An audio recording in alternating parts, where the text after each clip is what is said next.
Voltaire est un écrivain et philosophe du XVIIIe siècle, connu comme l'une des grandes figures des Lumières. En 1759, il publie Candide ou l'Optimisme, un conte philosophique qui critique les injustices, la guerre, le fanatisme religieux et surtout l'optimisme exagéré. L'histoire raconte les aventures d'un jeune homme, Candide, qui découvre le monde et apprend une leçon de vie. Candide vit au départ dans un château en Westphalie.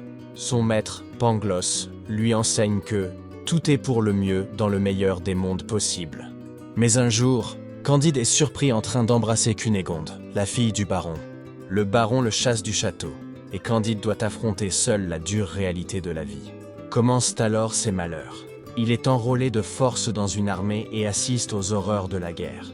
À Lisbonne, il vit le terrible tremblement de terre et voit l'Inquisition condamner des innocents. Partout, il rencontre la misère, la cruauté et l'injustice. Malgré cela, Pangloss continue de répéter que tout est pour le mieux, ce qui paraît ridicule face aux catastrophes. Candide voyage ensuite en Amérique avec son serviteur Cacambo. Il découvre l'Eldorado, un pays parfait où règne justice et richesse.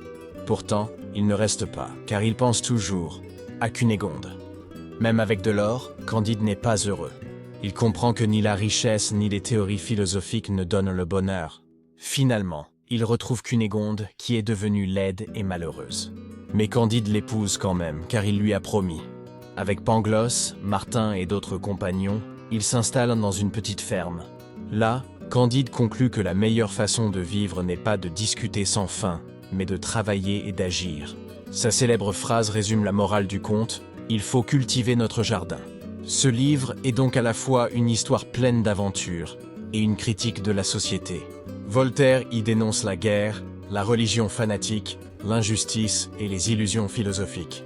Mais il propose aussi une solution simple, s'occuper de ce qui dépend de nous, travailler, être utile et chercher le bonheur dans l'action concrète plutôt que dans les grandes théories.